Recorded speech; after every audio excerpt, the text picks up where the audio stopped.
Bienvenue dans Provision de vie. L'histoire de Job est certainement l'une des plus connues dans la Bible et utilisée souvent à titre d'exemple lorsque des personnes subissent des situations difficiles qui parfois même se traduisent dans une forme de misère. Mais la Bible nous encourage à considérer la fin de l'histoire de Job. Et si nous considérons la fin de l'histoire de Job, nous voyons que Job a été accepté par Dieu.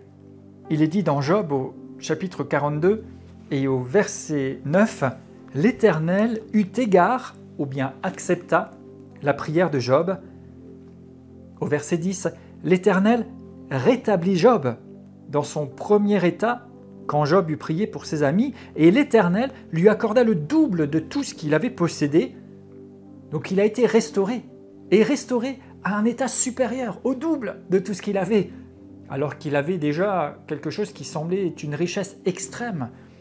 Vous pouvez le retrouver au début de ce livre.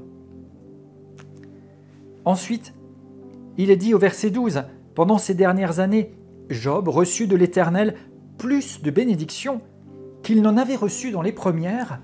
Il fut béni. » Et enfin, au verset 17, il est dit, « Job mourut, âgé et rassasié de jours. Il fut rassasié. » Job, qui avait vécu une période éprouvante, c'est vrai, qui a perdu tout ce qu'il avait, qui s'est même retrouvé à maudire le jour de sa naissance, qui s'est retrouvé à se poser beaucoup de questions, qui a eu des personnes qui lui ont parlé, sa femme même lui a dit « mais maudit Dieu et meurt, comme ça c'est fini ». Ses amis lui ont donné des conseils, pour les uns plutôt recevables, pour les autres pas tellement recommandables. Et il eut un échange avec Dieu dans lequel l'ordre s'est rétabli. Il est dit que Job répondit à Dieu et lui dit « Je reconnais que tu peux tout, que rien ne s'oppose à tes pensées. » Il dit « C'est vrai Seigneur, j'ai parlé sans les comprendre, des merveilles qui me dépassent et que je ne conçois pas. » Il dit « Mon oreille avait entendu parler de toi, mais maintenant mon œil t'a vu. Je me repens. » Et Job se mit à prier Dieu et il a été accepté, restauré, béni, rassasié.